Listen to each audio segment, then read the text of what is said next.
Hello, hello, hello, and welcome to another episode of the Journey with Me podcast, where the journey is greater than the destination. I, of course, am your host, Holly Harris, your journey girl, helping you to manage the middle. And on today's episode, I want to jump right in. But first of all, I wanted to say happy Thursday to you all. I hope that you're having an amazing day. And I hope that what I'm about to say will help your day even the more, right? So, again, with that being said, I'm going to jump right into today's lesson. And I want to talk about something that many of us, let's just say all of us hate to do, but we have to do. And that is to wait, right? Even society, a lot of the advancements, a lot of the progress that we have made is because we don't like to wait. You got fast food. We've gone from dial-up internet to 5G, and it's all because we don't like to wait. And so I wanted to talk about that and specifically how we navigate waiting seasons, right? Because many of us can look at waiting as excruciating. And mainly because we might not know the benefits of what the wait is producing in our lives, what it's producing towards our futures. And so I wanted to kind of break down one scripture in particular to really dig out what it truly means to wait and how we can look at the benefits of waiting to help us navigate those seasons a little better. Okay, and so what I wanted to look at is Psalms 27, verse 14, and it reads, "Wait on the Lord, be of good courage, and he shall strengthen thine heart. Wait, I say, on the Lord." Now, specifically, Psalms 27 reflects a context of war, betrayal, and for a time, separation from the tabernacle. And of course, we know that the main character in this scenario is David because he penned the Psalms. And so David, again, during this time was going through war. He was going through betrayal, and he was going through a time of separation from the tabernacle, right? David remembers who God is to his current situation, and he encourages himself because of the distress from his enemies. So that's what you see all throughout Psalms 27 is him remembering God and who he is, who he has been to him, who he currently is to him, as well as encouraging himself because of the distress he feels coming from his enemies. And so there's this desire for God's presence, which is a central theme in this passage. David, he yearns to dwell in the house of the Lord because he's separated from it, right? He wants to seek the beauty of his holiness, as this is described in Psalms 27. And again, that yearning is coming from a place of him being forced to live in caves or to live in the wilderness. He is literally fighting for his life. And there are two potential scenarios as it relates to who the enemy is that he is speaking of in the text, right? The first scenario is that of Saul, of his time of fleeing from Saul. We, all know about the infamous relationship between him and Saul, and how Saul's jealousy led him to pursue David to kill him, right? And so that's one of the possible scenarios. The other scenario is that of Absalom's revolt, which was his own son who was literally trying to steal the throne from his own father before his time. And so there was this revolt that Absalom orchestrated in order to oust his own father from the throne, right? So we have these two different scenarios that are going on, right? And so depending on which scenario he's actually in, this scripture could be interpreted through a different lens. For example, when we look at his relationship with Saul, we all know it, right? Saul was jealous of David. It started when the women were praising them as they were coming back from battle and were saying, you know, Saul has killed his thousands, but David his 10,000s. And so that one word began to spark within him a jealousy to where he pursued David, I believe, for years, right? And so in that instance, David is waiting for his deliverance, right? Because it's undeserved. He's waiting for his deliverance, and the deliverance looks like rescue. It looks like, God, rescue me from my enemies. This is undeserved. I don't know why I'm going through this. Rescue me. But then the other scenario, right, is Absalom's revolt, which is again his son, right, who is trying to steal the throne from him. And in this instance, David is waiting to outlive the hand of God, because this is a part of prophecy, right? After David did what he did to Uriah when he slept with Bathsheba and had her husband killed and sent to the front of battle, the prophet Nathan prophesies to him, evil's going to rise up in your house. You know, not only was the baby going to die, but all of this turmoil was going to begin happening in his own house. And Absalom is a part of that prophecy. So literally in this waiting period, he is out trying to outlive the hand of God. And so in this instance, deliverance looks like mercy. So in one instance, deliverance looks like rescue, but in the other instance, it looks like mercy. Right? But the encouraging part about this is that regardless of what scenario he's currently in or what scenario you even find yourself in, right? Maybe you're in a scenario to where you're like, God, I don't deserve to have waited this long. But then maybe you're in a situation to where you missed the mark, to where God told you to do something, you didn't do it. And so you have to wait for it to come back around again. And so you're in a waiting season again. Well, let me tell you something, regardless of what scenario you find yourself in, whether it's deserved or undeserved, this scripture applies. Right? And so that's what's so encouraging about it. So let's look at what wait means in this particular passage, right? Wait in this passage is the Hebrew word for kaval, which means to bind together, perhaps by twisting, to collect, figuratively, to expect, to gather together, to look, patiently, tarry, wait for. The verb wait for means to twist, to stretch, then of tension, enduring, waiting, to be strong. Strength, also strands of rope, to endure, to remain, to await. Right? And so that's what the verb wait for means in that passage. One of the first benefits of waiting is that it builds strength to endure, right?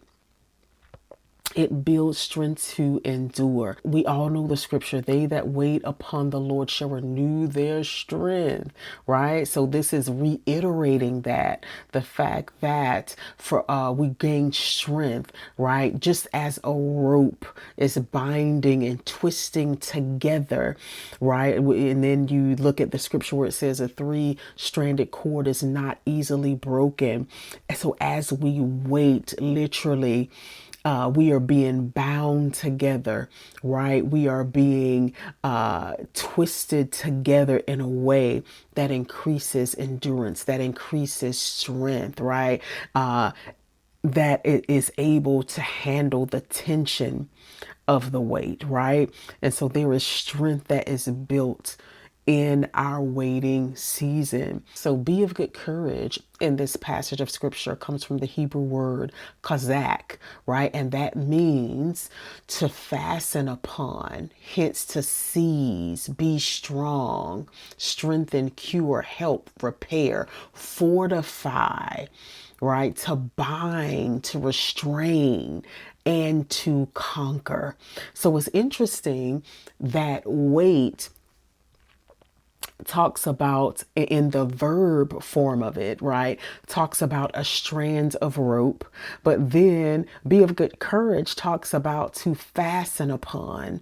So literally, when we wait upon the Lord and be of good courage, when our weight is attached to courage, right? When we take our weight and the strength of what it produces and we attach it to, and we fasten it upon good courage, he shall strengthen thine heart. So literally, our weight takes on something tangible when we wait well, when we wait in the right way. So again, it builds strength to endure and to conquer, right? When we latch our weight on to good courage, it produces the ability for us to conquer the thing that we're waiting in, right? And so that is so encouraging to know that one of the benefits, one of the purposes of the wait is for us to conquer what we're waiting in, is for us to get to a place to where it no longer stings the way that it once did, to get to a place to where we master the very thing that we're waiting on, that we are built up towards the very thing that we're waiting to receive, right? So again, the first thing that our weight does is it builds strength to endure and to conquer when we latch our weight to good courage, right? So that's encouraging to know. Then we see another word that is used in weight is to bind together, but then to collect, to gather together. So literally the weight is used to collect and to gather, right? To number one, to collect and to gather ourselves, because the weight has a tendency to make us feel all over the place. It has a tendency to make us feel outside of ourselves. It has a tendency to make us feel pulled apart. But as we wait, as we endure, we collect ourselves again, right? Because the initial sting of the weight, depending on what we're waiting on, can feel like, oh my God, when are you going to do it? When are you going to get me out of this? When is it going to be over? Yada, yada, yada. But God is trying to get us to a place to where we collect and we gather ourselves, to where we can focus and hear his voice. Because we are here, there, and everywhere, and we're not still within ourselves, we can't hear instruction from him. We can't be built up and strengthened and given the wisdom necessary to move forward into the thing that we're waiting on. So again, God uses the weights for us to be able to collect and to gather ourselves within it, right? Not only that, it's to collect and to gather wisdom and information, right? Whatever we are waiting on, there is a lesson in it. There is something to be learned. There is something to be gleaned. There is something for us to learn for what is coming next. And so the whole purpose for the wait is for us to collect and to gather information, right? We collect and we gather information about ourselves. We collect and we gather information about the thing that we're waiting for, so that we can be prepared and so that we can know exactly what we're going into. Even when you talk about it, when it comes to dating, one of the purposes of it is for you to collect and to gather information as you're waiting in that waiting period of dating, right? It's the same thing about any type of waiting that you're doing. You're collecting and you're gathering information. You're getting wisdom for the future.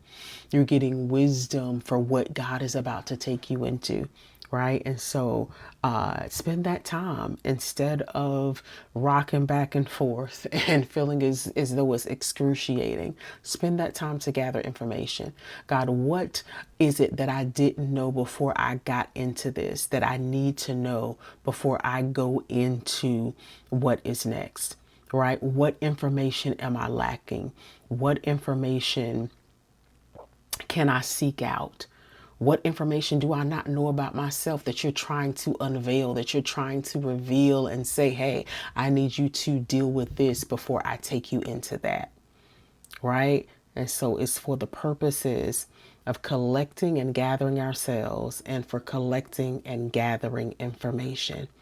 And lastly, one of the words that is used is to look, and that speaks to expectation, right? Waiting is meant to increase our expectation, right? And so there is that need for us to build strength to endure, right? So that we can conquer when we latch our weight to good courage, right? There is that need for us to collect and gather ourselves and to collect and gather information for our journey and for what is to come. And there is that need for us to increase in expectation, that we don't allow the weight to steal expectation from us, because it's designed to increase it within us. Right? Again, going back to that scripture, they that wait upon the Lord shall renew their strength. They shall mount up on wings of eagles. They shall run and not be weary. They shall walk and not faint. That all speaks to expectation, being able to endure through because of what is on the other side. So be encouraged and know that the wait is producing something in you, right? And even after you get out of this thing, you're going to move into something else that you'll have to wait for. So waiting is something lifelong that we're going to have to do as we go from glory to glory and from faith to faith, depending on what seasons God is about to take us into. So just know that the wait has a purpose, that it's producing something in you. And that'll help you get through it. That'll help you not to just sit there and just wait for it to be over. And that's all I wanted to share with you today. I hope that that encouraged you as you're waiting on the Lord in whatever capacity that you're waiting on Him in whatever scenario. Know that if you wait on the Lord, be of good courage. He's going to strengthen your heart. Wait, I say, on the Lord. So be blessed. Thank you so much for joining me today. If you enjoyed this word, definitely like it, share it with someone you know who could use the encouragement. Hit the subscribe button below, as well as that notification bell, so that you can be made aware anytime I drop content. You can follow me at Journey With Me Podcast on Facebook or at Journey With Me Pod on Instagram. You can also follow me personally. I'll have all of that information in the show notes. And I think that is it. Thank you guys for hanging out with me. God bless you. And until next time, peace.